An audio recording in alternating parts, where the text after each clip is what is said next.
अच्छे लोगों की मृत्यु जल्दी क्यों हो जाती है? मित्रों, यह एक सवाल है कि अच्छे लोगों की मृत्यु जल्दी क्यों हो जाती है। अक्सर यह देखा जाता है कि अच्छे से और धर्म से चलने वाले लोगों की मृत्यु अक्सर जल्दी ही हो जाती है। शास्त्रों में तो बताया गया है कि कलयुग में लोगों की उम्र 30 साल ही रह जाएगी और कलयुग का अंत होते होते इंसान की औसतन उम्र 20 साल ही रह जाएगी। आपने यह भी सुना होगा कि भगवान अच्छे लोगों को जल्द बुला लेते हैं। आपका शीतल वॉइस में एक बार फिर स्वागत है। हमारी चैनल को सब्सक्राइब करें ताकि अगली पोस्ट की जानकारी आपको सबसे पहले मिल सके। मित्र, धर्म कोई सा भी क्यों ना हो, हर किसी में यही बताया गया है कि जिसने इस धरती पर जन्म लिया है उसकी मृत्यु निश्चित है।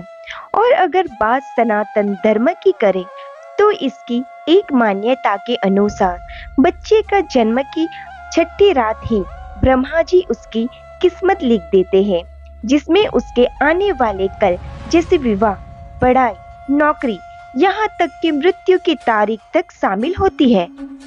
कर्म के कारण मृत्यु, यह निर्णय तो भगवान ही करते हैं कि किसकी उम्र कितनी है। आपने यह कहावत भी जरूर सुनी होगी कि जितनी भी चाबी भरी राम ने उतना चले खिलौना। दोस्तों, इस कहावत में साफ है कि किसकी मृत्यु कब होनी है यह तो भगवान ही तय करते हैं। वैसे तो अच्छे लोगों की मृत्यु जल्दी हो जाने के पीछे कई कारण हैं, लेकिन पहला कारण समझने के लिए आपको यह जानना होगा कि हम जो कुछ भी इस जन्म में करते हैं उसका जवाब हमें ऊपर यमराज को देना होता है। कलयुग का कड़वा सच, लड़कियों का अपने ही घर में शोषण होगा। अगर उसके पाप का पलड़ा भारी हो गया तो उसे नरक में यातनाएं काटनी पड़ती है, और अगर पुण्य का पलड़ा भारी हो तो उसे स्वर्ग का सुख मिलता है। और यही चक्र कई युगों तक चलता रहा है, जब तक उसे मोक्ष की प्राप्ति नहीं हो जाती। इस मृत्यु लोक में हर कोई अपने किए की सजा ही भुगतने के लिए आते हैं। गरुड़ पुराण के अनुसार मृत्यु के बाद क्या होता है? कोई आत्मा इंसान बनती है तो कोई जानवर के शरीर में प्रवेश करती है। ये उसके सच्चित कर्म के आधार पर ही तय होता है। इसके अलावा उसे जन्म देने वाले माता पिता के संस्कार भी उसके अंदर आते हैं। इसके बाद वो जो कर्म करेगा उसके हिसाब से उसे पुण्यात्मा या फिर दुरात्मा कहा जाता है। मरने के बाद क्या साथ जाता है? अब यही पुण्य आपकी मृत्यु की तारीख को भी बदल देते हैं। जिस तरह से एक जज जेल में रहने वाले कैदी के व्यवहार को देख उसकी सजा कम कर देते हैं, ठीक उसी तरह भगवान भी देखते हैं कि इंसान मृत्यु लोक में जाने के बाद अच्छे कर्म कर रहा है और उसे अपने किए की सजा मिल चुकी है। और जब उन्हें लगता है कि अब उसे मृत्यु लोक में नहीं रहना चाहिए, तब वो उसे बुला लेते हैं। अच्छे लोग अपने पाप का फल जल्द ही काट लेते हैं। भगवान के दंड विधान के अनुसार हर व्यक्ति को केवल उतना ही दंडित किया जाना चाहिए जितना उसके पाप किया है। अब क्योंकि अच्छे लोग के पाप कर्म बुरे लोग के पाप कर्म की तुलना में अधिक होते हैं, इसलिए अच्छे लोग अपने पाप का फल जल्द ही भुगत लेते हैं। हिंदू धर्म में मान्यता है कि भगवान हर अच्छे आदमी को किसी न किसी उद्देश्य के साथ ही इसे पृथ्वी लोक में भेजते हैं, और भगवान का अपना अवतार इन्हीं उद्देश्य में शामिल है। इसीलिए जब वो उद्देश्य जल्दी पूरे हो जाते हैं तब भगवान उन्हें वापस बुला लेते हैं।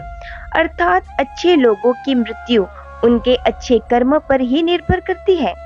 इसके अलावा आपको ये भी बता दूं कि जो लोग ये कहते हैं कि मरने के बाद इंसान खाली हाथ जाता है, उन्हें यह जान लेना चाहिए कि 3 चीजें ऐसी हैं जो मरने के बाद भी उसके साथ जाती है। एक है सच्चित कर्म, दूसरा है स्मृति और तीसरी है जागृति। इसीलिए आप अब किसी से ये मत कहना कि आप खाली हाथ आए थे और खाली हाथ जाएंगे। क्या आपने कभी एकांत में ये सोचा है कि आपको यह मानव जीवन क्यों मिला है? तो दोस्तों, महाभारत में युधिष्ठिर महाराज के एक प्रश्न के उत्तर में भीष्म पितामह ने कहा था कि मनुष्य से बढ़कर कोई भी जीव नहीं है। आपको यह जानकर आश्चर्य होगा कि 84 लाख योनियों के बाद हमें मनुष्य जीवन मिलता है और संसार के सभी प्राणियों में मनुष्य ही सबसे श्रेष्ठ है। मनुष्य जीवन का उद्देश्य, इसकी वजह है मनुष्य में सत्य एवं असत्य का विवेक कराने वाली हमारी बुद्धि का होना। लेकिन इस धरती पर हम दुनियादारी के चक्र में कुछ इस तरह फंस जाते हैं कि हमारी बुद्धि सीमित दायरे में ही सिमट कर रह जाती है। हम सांसारिक सुखों को ही सब कुछ मानकर उसमें लिप्त रहने में ही अपना सौभाग्य और अपने जीवन की सफलता समझते हैं। यही गलती हम कर जाते हैं, क्योंकि इसके बावजूद कोई भी व्यक्ति यह दावा नहीं करता कि वह पूरी तरह से सुखी है।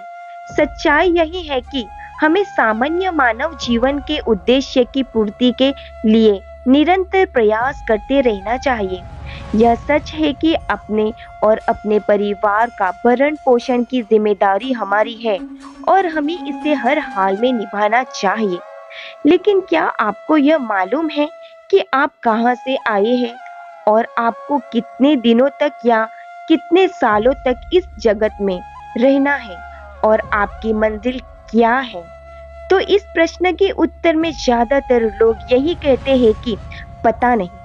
ऐसे लोग बड़े ही अजीब होते हैं। वो यात्रा तो कर रहे होते हैं, यह यात्रा के संबंध में उन्हें कुछ जानकारी नहीं होती। परम धाम तक पहुंचना है मनुष्य के जीवन का लक्ष्य। उन्होंने मानव जीवन पाया है, लेकिन उन्हें अपने जीवन का लक्ष्य मालूम नहीं होता। हमारे आपके जीवन का मतलब है एक उद्देश्य खोज लेना और अपने भीतर शांत रहना।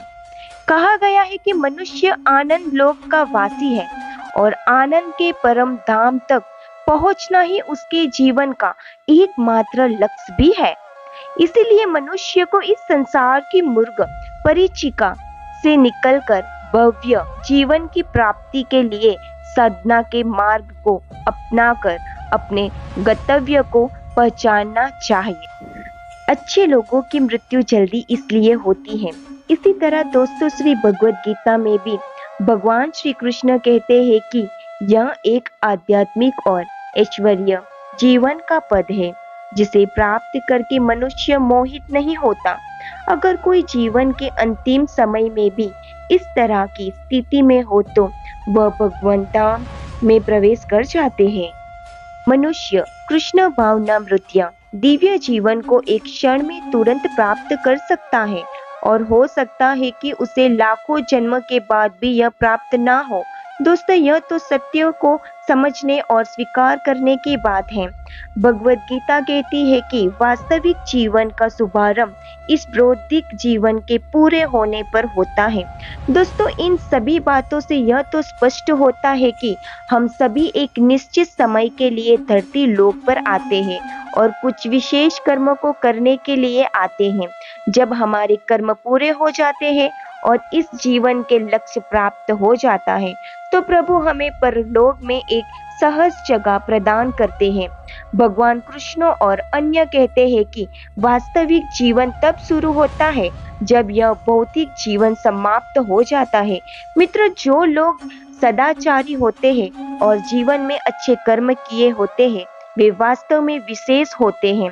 जब उनकी मृत्यु का समय निर्धारित हो तो दोस्तों उनको इस दुनिया को छोड़कर आगे की यात्रा जारी रखनी होती है। आशा करती हूँ दोस्तों आपको ये हमारा वीडियो अच्छा लगा होगा।